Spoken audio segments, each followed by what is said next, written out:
Beginnings are tricky, especially when there are quite a few places you could pick for that beginning. A piece of writing advice that I once heard is that your story should start at the exact moment in someone's life where things get exciting, even if the person themselves doesn't know that yet. But when going over a history, it makes more sense to begin as close to the start of history as possible, and thus do I present the beginning. The origins of the universe itself, while fascinating and worth looking into, are a bit much right off the bat, so we're going to fast forward a bit. We start with the early days of Golarion, the planet used in the Pathfinder setting. The history is recorded using a date system called Absalom Reckoning, whose origins we will explain later. Absalom Reckoning, or AR, has a year zero based on a specific historical event, with everything before that having a negative year and everything afterwards having a positive one. The negative years work backwards, similar to how the real-world BCE dates work. The people of the Inner Sea roughly divide history into 8 different ages. People who don't live in the Inner Sea might divide history differently depending on what events did or did not impact them. Some ages may also be longer, shorter, or even omitted entirely. We'll be covering each age in turn, starting with the oldest and moving forward until we reach modern time. The first of the ages is the Age of Creation. It was a time that shaped Golarion extensively, as forces from beyond made their way to the young world. In the deep ocean, alien creatures called Algathu arrived from distant places to establish an empire. They built it on the backs of mortal slaves, twisted by occult powers to suit their masters' needs. On land, extraplanar beings called Zeomorns, more commonly called Vault Builders, went to work conducting experiments. At some point, these two factions entered into war with each other. While the details are lost, we know the Algathu emerged victorious. The Vault Builders were forced to withdraw, the only evidence of their presence being the deep underground vaults of ore from which their names are drawn. Following this war, other mortal races began to emerge, though any specific information about their civilizations or even what form they took has been lost. The most likely answer is that it was an early form of the civilization that would come to dominate the next age of the planet, the Age of Serpents. However, before we can cover that, we need to go over the event that brought an end to the Age of Creation, the imprisonment of a god. During this age, one of the first gods to emerge was Rovagug, the Rough Beast. A divine engine of pure destruction and hunger, Rovagug sought no less than the eradication of all creation. Knowing that such a threat was a danger to themselves, their worshippers, and the very universe, a large coalition of deities formed to deal with him. It isn't known exactly why the gods didn't or couldn't kill Rovagug, only that they instead imprisoned him. There isn't an exact list of the gods involved, but Sarenrae, Asmodeus, Shelyn, Zon-Cathon, Pharasma, Calistria, Torag, and Gorum have all been cited as playing a part in the event. Sarenrae and Asmodeus are worth further mention here, as those two are the most involved with Rovagug's ongoing imprisonment. Sarenrae remains ever vigilant for any signs of Rovagug escaping, while Asmodeus acts as the Rough Beast's metaphysical jailer, holding the keys to the dread vault he's sealed in and acting very smug about it. There is no firm date for the end of the Age of Creation due to how far back in time it was. I have listed Rovagug's imprisonment as the endpoint purely because it is the most dramatic and life-altering event to happen during that age. No true dates really exist, only the knowledge that the age began and at some point later ended.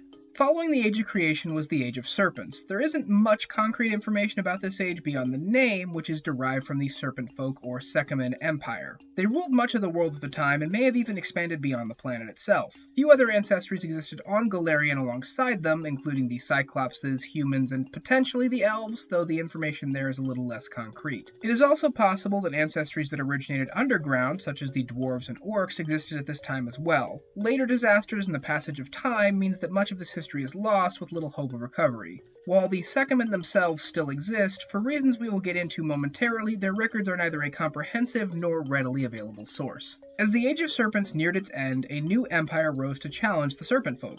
On the continent of Aslant, a group of humans calling themselves the Aslanti, very original, built up a powerful empire for themselves. What the Aslanti were unaware of was that their empire hadn't arisen naturally. Rather, they were molded from the shadows by a powerful malevolent force. The Algathu, from back in the Age of Creation, who had continued to grow beneath the waves, started to take an interest in the surface world. They manipulated human civilizations, feeding them knowledge and altering the humans' genetics. The conspiracy was vast and secretive, the manipulation so subtle it's difficult to believe it was even happening at all. It's unknown if the war between the Serpent folk and the Aslanti was one of these manipulations. It's just as likely a natural result of two powerful empires simply existing in proximity with one another. Why it happened, as well as any record of the war itself, has been erased or lost, with one singular exception.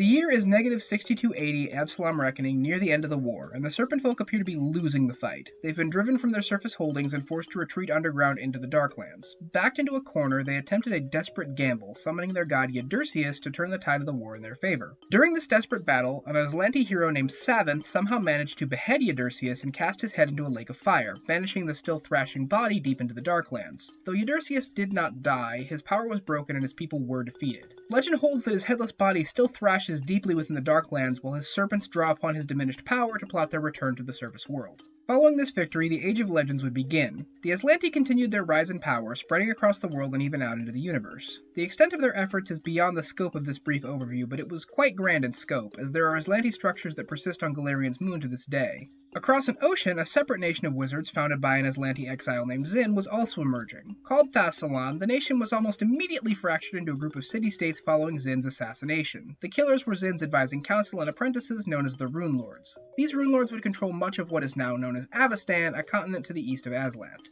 The Age of Legends is rather short and would end violently in the year negative 5293 Absalom Reckoning at the hands of those who'd guided humanity to power. The Algathu were not happy with their pawns. The humans of Aslant had begun to deviate from their master's plans, and even worse, seemed to be growing aware of their masters that pulled their strings. This could not be allowed. The arrogant people must be humbled and brought low, and so the Algathu looked beyond the stars for an instrument of destruction, the Starstone. The Starstone was not an ordinary rock. It was the remnant of a planet that had never been born, soaked in the magics of the void and connected with death itself. This allowed the Algathu to work powerful and foul magic upon it, so that the impact would completely wipe out all life on the surface. This would leave the underwater empire of the Algathu to rule the remaining deep places and begin anew with some better pawns. Were it not for a powerful divine sacrifice, they might have succeeded. Two gods saved the planet. Akavna, the goddess of the moon, moved the heavenly body she controlled into the Starstone's path and shattered the deadly meteor, blunting the impact at the cost of her life. Her lover Amaznan, the god of magic, siphoned away the deadly killer spells placed in the stone. The sacrifice erased him from reality but spared the planet. Life would suffer, but it would survive. But it would not be enough to save Aslant. The continent was devastated by the rain of rocks from space, most of it shattering and vanishing beneath the waves. Many tried to use technology or magic to survive, but there was little success. In Thassalon, the current Rune Lords all attempted to weather the devastation in personal hideaways, having prepared for some kind of world-ending eventuality. However, all of them encountered a problem. Whether rival sabotage or personal failure, something went wrong. Instead of a safe house, they would instead serve as a personal prison. Locked away and unable to act, the Rune Lords languished in captivity as Thassalon fell around them. The elves living on Avestan had foreseen much of the destruction headed towards them and were preparing for their own survival. At the heart of their nation was a powerful portal back to their homeland called Sovereign, spelled kinda weirdly, because, elves. Using a related portal network, many of the elves from around the world were recalled to the capital, where they would depart en masse to safety. Not all elves left through the gate. Many stayed behind for various reasons and were drastically affected by the event of Earthfall. Some fell in with the scattered remnants of humanity, some fled underground into the Darklands, and others scattered to various safe locations they could find. Across the world, the devastation kicked up massive clouds of ash, smoke, and debris, blocking out most of the sunlight and plunging the world into the Age of Darkness. The Age of Darkness lasted roughly 1,000 years and was a time of massive change and turmoil. Humanity fared poorly at first. With Aslant destroyed and the Thassalonian government in complete disarray, there was little keeping people united. The ash-choked sky meant that survival was difficult, and people had little time for record-keeping or politics, focused more on getting through the next day alive. The other ancestries on the surface faced similar difficulties, struggling to keep going in the face of an inhospitable surface. But though the surface civilizations saw Earthfall as an apocalyptic catastrophe, things were slightly different in the underground Darklands. To the Dwarven people, Earthfall was seen as a sign from their god, a signal to begin the most arduous quest their people could undertake, the quest for the sky. For the next 300 years, Dwarven society would be defined by this quest, their attempt to complete it, and the difficulties that goal would bring. Eventually, a High King would unite most of the Dwarven people and push forward, breaking through to the surface and completing the long journey upwards. Unfortunately, they were not alone. As the dwarves pushed upwards, they ran into the orcs, who were unfortunately positioned between the dwarves and their overall goal. As a result, the Dwarven people drove the orcs out of the caves ahead of them, forcing the orcs to the surface. Emerging much earlier than the dwarves did, the orcs spread out across the surface and displaced various local human tribes around them. These orcs would not forget this dwarven aggression, and when the dwarves emerged later on, the orcs would be waiting. Lastly, the events of Earthfall had an impact of a more cosmic scale. The dark and cruel god Zon-Cathon had allowed himself to be banished by the god Abadar long ago in exchange for a prize. This banishment was to last until, and I quote, the sun no longer hung in the sky. The ash clouds of Earthfall blanketing the planet fulfilled that condition, allowing Zon-Cathon back into the universe. universe. He wasted no time in striking, making a deal with some of the desperate remnants of humanity. This led to the founding of Nadal, one of the only nations in the Inner Sea that can trace its history back to this time period. Though short, the Age of Darkness was very impactful, pun entirely intended, and that impact would shape history in many ways in the coming ages. After 1,000 years, the dust from Earthfall cleared from the sky and the world could begin to recover. But the recovery wasn't easy, quick, or painless. This would be known as the Age of Anguish, and while it would be short, at only 800 years, it would also be brutal. This is, however, the first age where we have several more concrete dates to use for our history, meaning we can cover the highlights in chronological order. The first of these is in negative 4202 Absalom Reckoning, when the gnomes emerged into Golarion from the first world of the Fae. Why they did this is unknown, but their presence was a welcome spot of levity in an age of suffering. In negative 4120 Absalom Reckoning, the Jiska Imperium was established on the southern continent of Garund. This marked the first large nation to emerge from the ashes of the previous human empires. While it would not survive to the modern day, it would show that coming together and building something bigger would be possible, as well as the fact that the humans of today could rival the achievements of the Aslanti and Thessalonians before them. In contrast, negative 3923 Absalom Reckoning would establish that things could still get worse in some ways. To the east on the continent of Kazmaron, the city of Gormaz had been slowly falling to corruption. Gormaz had the unfortunate fate of being located next to a large gash in the earth, a scar of Rovagug's imprisonment. The proximity allowed Rovagug to reach out and begin corrupting the dreams and thoughts of the people living there. Eventually, Sarenrae sent her herald to investigate the strange rumors coming from Gormaz, which was considered to be one of her holy sites. The corrupted citizens tore the herald apart and angered the goddess, who lashed out and destroyed the city in a strike of holy power. This turned out to be a very bad idea. The strike created a huge rent in the earth, tunneling down miles into the Darklands. While it didn't pierce Rovagug's prison as he still remains trapped, it did allow some of his influence to leak into the world. Several years after the city's destruction, something horrible crawled out of the hole, now known as the Pit of Gormaz. This creature was the first of a group that would come to be called the Spawn of Rovagug. Massive, destructive, and almost completely immortal beasts with a divine connection to their sire Rovagug, these creatures would all become legendary engines of destruction whose rampages would shape history. The only reprieve from their hunger would be their periods of torpor between rampages, which could be measured in centuries. The last event we'll touch on before the end of the age is negative 3502 Absalom Reckoning, with an event that brought a ray of hope into the world. In the northern part of Garund, a man named Jatembe would start rediscovering magic and use his understanding to help bring knowledge and learning back into the world. He would train apprentices, known as the 10 Magical Warriors, to assist him. Each of these warriors would go on to spread their magic and their understanding of it around the world. On the back of these people, the Age of Anguish would give way to a much more hopeful age, the Age of Destiny. The Age of Destiny was a time of resurgence and rebuilding for civilization all over the world. The most prominent would be the desert nation of Osirian, whose founding marks the start of this age. As Osirian rose to power, humanity truly began to recover back to pre-Earthfall levels and could focus more on expanding and exploring. The modern nations of Taldor, Kadira, the Linorm Kingdoms, Nex, Geb, and the Kalashite Empire all began in this age. Another civilization to arise in that time, quite literally, was the Shori, located on the southern continent of Garund. Founded by one of Jatembe's 10 magical warriors, the Shori Empire first took to the skies to battle the cults of Rovagug, who made their homes high in the trees of the southern jungles. This war, and later a need to prove magical superiority over their neighbors, led to the Shori creating more and more powerful forms of magical flight. This culminated in entire cities being lifted into the skies. Though they would remain a powerful nation throughout the Age of Destiny, the Shori would not survive. Slowly their flying cities fell, some to internal corruption and strife caused by their isolationist politics, while some fell more literally. In the year negative 632 Absalom Reckoning, the deadly Tarask emerged from the Pit of Gormaz, rampaging across the continent. At one point during its rampage, it quite literally swatted the Shori city of Ko out of the sky like a fly. The remaining cities scattered and fell shortly thereafter. Meanwhile, on the eastern coast of northern Garund, two wizards would begin a millennia-long war against one another. Nex and Geb, whose nations shared their names, would battle using incredibly deadly magics which broke the land around them, to the point where even magic itself started to fracture. The scope of this conflict was so long-lasting that it continued all the way into the next age and even into modern day, almost completely ignoring the huge upheaval that was just about to occur. The ending of the Age of Destiny marks year 0 of the Absalom Reckoning calendar. It is called the Absalom Reckoning calendar because it is defined by the year Absalom was founded. The year the island it was built on was pulled from the ocean floor, bringing something very powerful with it. The year a man named Aradin became a god and ushered in the Age of Enthronement. Known as the Last Aslanti, Aradin was a blacksmith and crafter of great skill during the final days of the Empire. His history between then and now is long and storied, but in many ways it all leads back to the fall of the Aslanti Empire. The instrument of their destruction would become the tool of his ascension. Deep in the ocean, in the middle of an inland sea created by the Starstone's impact, the largest remnant of that meteor lay in wait for someone to find it. Aradin was that someone.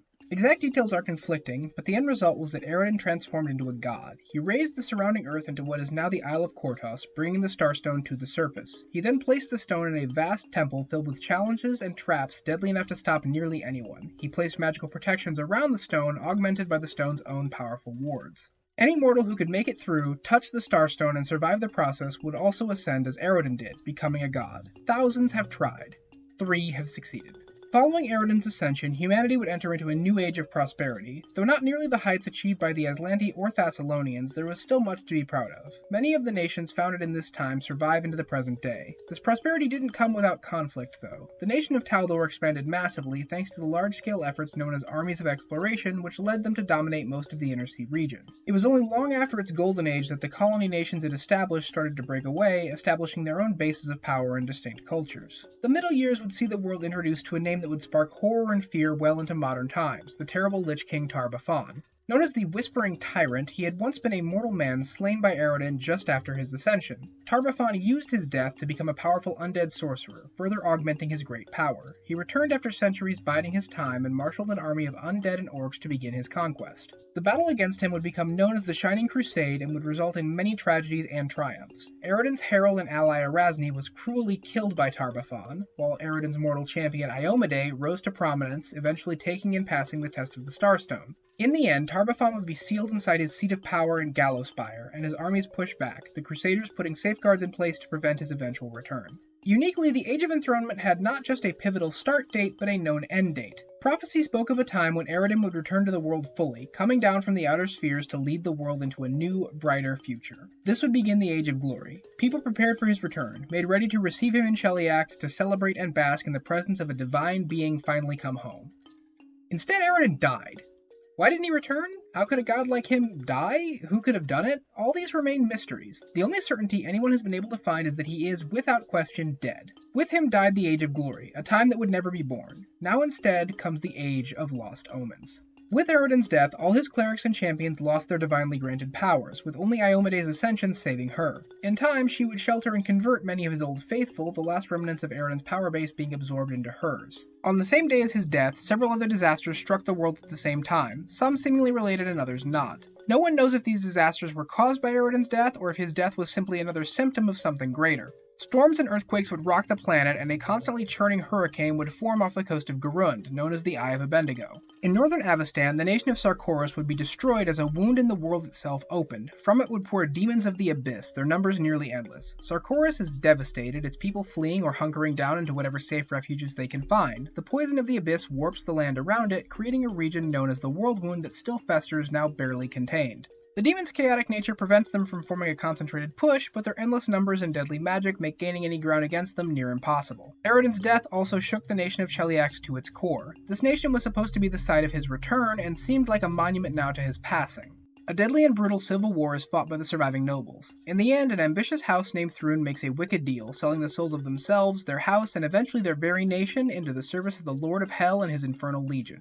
Their supernatural backing allows Thrun to win and begin rewriting Cheliax's history, an act that persists to this day with the help of the Church of Asmodeus. However, the biggest impact of Aroden's death, and the act for which the current age is known, is the complete severing of prophecy. Prior to Aroden's death in 4606 Absalom Reckoning, prophecy had been a binding thing, allowing fate to be certain. But after his death, it seemed like fate had no grip on the world at all. While divination and prediction can still work, it is far less certain and much more muddied. Old prophecies have failed to come true, and no new ones seem capable of being written. It's an uncertain future that dawns on the Age of Lost Omens.